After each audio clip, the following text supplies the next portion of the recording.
guys, it's Sophie from Build Your Jungle, and today I'm going to be repotting and putting this beautiful Philodendron rubrijuvenile El Choco Red onto a moss pole. I'm going to be using the 3D printed moss pole that I got from Soil Ninja. I made a whole video about that. If you want to go watch this afterwards, I'll link it down below. As you can see, this plant is doing so well at the moment. It's put out these two huge leaves in my care and I'm so excited about it. It's also got under this sheet here, there's a new growth point, so there's going to be another really big leaf soon. I'm so excited. This had quite the rehab story, which I went over in my Equigenera import update, and now these are the beautiful roots that it's developed, and it is definitely ready for a repot. I would have preferred to use a clear pot, but I don't have any, so we're going to just be using this pot. It's not that much bigger really, actually, is it? But I'm going to be able to spread the roots out more because this is a lot wider than that pot. I love this plant so much now that it's had a rehab period. It's doing really, really well. I love the velvety leaves. I love the lime veins. That's one of my favorite tones of green in existence. And of course, I love the red backs, and the bright red caterpillars are beautiful. Now, I was going through different plants when I was trying to decide which one was going to get the honor of the 3D printed luxury moss pole. And I decided to go with the El Choco for a few reasons. Firstly, because these leaves are beautiful and I want to see if I can get them to size up even more. Secondly, it's really crying out for some support right now. And thirdly, because the nodes are quite compact, so I know it won't outgrow this moss pole quickly like some of the other plants I was thinking about putting on it would have done. For example, I was thinking about using my Philodendron Splendid on it, but I just know that that'll stretch up off it very quickly. It is deceptive because it's such a tall plant. You think, oh, this moss pole's really short for it, but it's actually not. So let's just get going. Because there's been thrips in the greenhouse with this plant, I've moved the other plants over to there, except for this Scindapsus, which can't really be helped, but I've hooked it out of the way. And I'd run out of moss, so I went and I nicked some Soil Ninja moss that I'd been using for something else that I didn't currently need, and I'm using it for this. I was like, I'll replace it later. It's fine. It was a DIY moss wall. I got two moss pole products that are 3D printed out of plant-based materials. I believe one of these was the original starter kit and one is the large extension.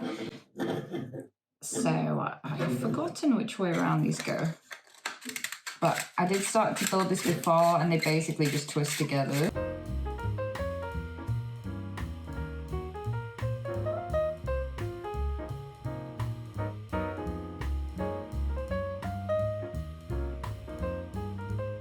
And then when I put the moss into it, I can put this on the top. So this is what it looks like when fully assembled. I think because the nodes are so small at the moment, I might just put the first half on because I don't need to fill this whole thing up with moss if it's not grown up that high yet. But that's just what it looks like, and the idea is that I can keep adding extensions onto this, which I think is really beautiful. Obviously not cost effective to do on all of your plants, but I really like how this white moss pole will fit in with my room. I still don't have a potting mat, so we're using a bin bag again. Oh, I need to put my glove on. Ooh.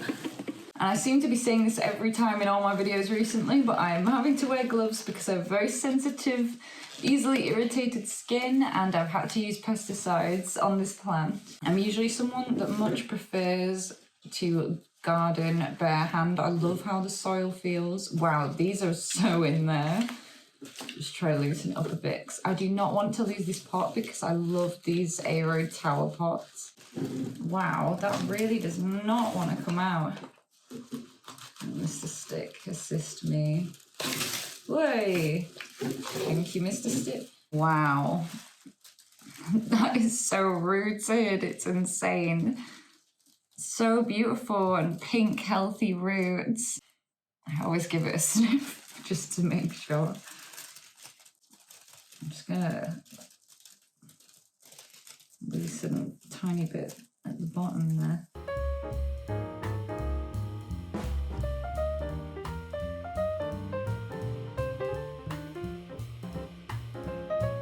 And as you can see, it's in a really chunky mix. I feel like that's one of my most said things, being someone who grows mostly aroids. I'm not going to disturb her. With plants with hardy root systems, you really don't have to worry about really getting all the roots all separated out and stuff, because these roots will find their way into the new substrate, I am confident. Okay, good. So it is actually taller than the roots I've got here. I'm going to be using Soil Ninja, Monstera and Philodendron mix.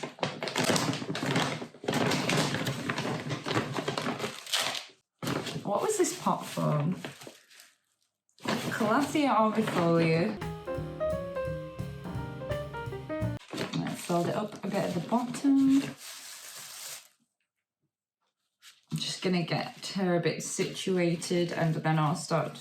In fact, when I think then I'll start thinking about this pot, have I even thought about whether it fits?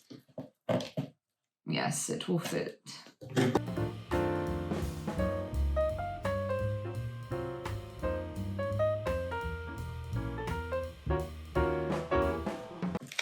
I really knew that this needed doing for a few weeks at least, and I'm glad I finally got around to it.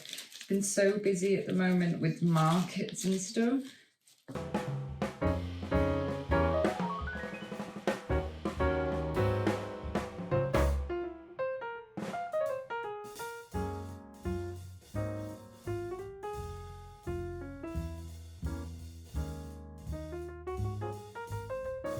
I actually thought it would be harder to make that stand up, but it just wasn't. I know I can just foresee myself spilling so much soil from this pot in the future because I had to fill it up right to the top. I didn't have another suitable pot size. The next one I bought was far too big, so I'm sticking with this decision. I'm just going to feed the aerial roots into there. I'm going to pop all the moss now. So this was live sphagnum moss that I used to build a moss wall that I've then decided not to put in my greenhouse yet because of wanting to wait till I got rid of the ribs, because I didn't want the ribs all going in this moss, being a nightmare. So I took some of that moss back out and I've rehydrated it, and I'm going to just use that.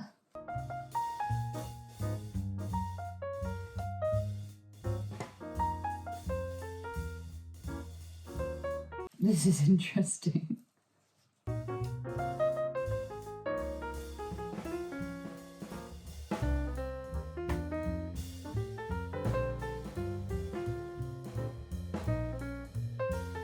When you're putting moss in a pot like this, you want to make sure that you're compacting it enough that it's, you know, properly in there and that the roots can properly root into it, but not so much that it's just this tight, dense, soggy mess.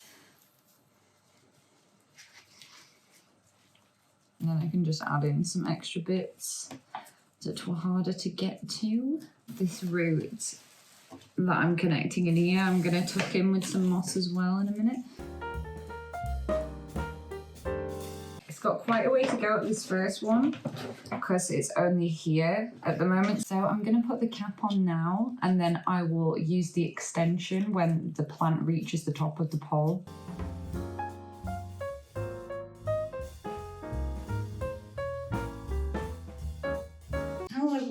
Sorry, my dog's pitter-pattering about at the moment. Hello. Hello. So hopefully you can see where the aerial root I've put into there. And I'm hoping that will grow really well into this pot. And then I'm just going to... Oh, I knocked you. I'm just going to tuck in an extra bit of moss to make sure it's really guided in there.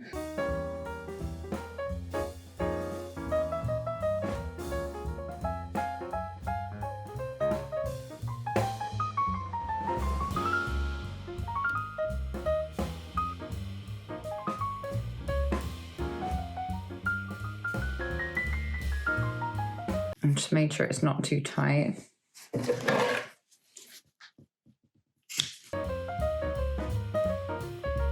So that's what she's looking like. I'm so excited to see it grow up this more. Oh, I don't want to touch my bare hands, but There we go. I don't want to cut off the import leaves that were damaged at this point. I prefer to let them naturally yellow on their own over time because they're at the base of the plant and they will do. And then eventually this plant will just be full of luscious, beautiful big leaves, I was going to say, but it looks like this auxiliary bud is activated, which is very exciting, and it should be doing that now that it's on a pole. Hopefully that'll carry on growing. That would be so exciting to have it growing from 2 different points. I love this plant so much. Obviously, I don't really want to give my opinion at the moment. The only opinion I can give on this... Hello, Milo. Yes, I see you. I see you. I've not used this before, so I can't compare it to other types of poles at this point.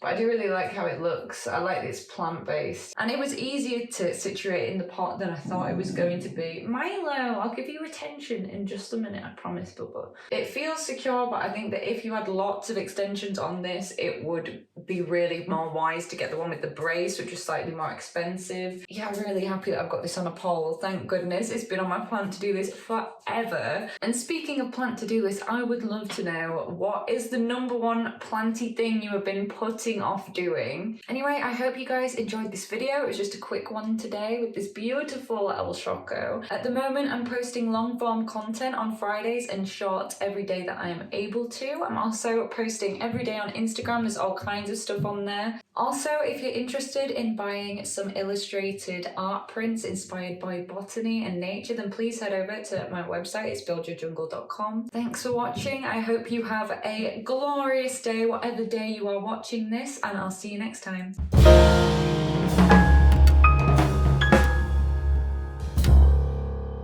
Also, I just realised I forgot to mention I am going to go water this now, if anyone was wondering.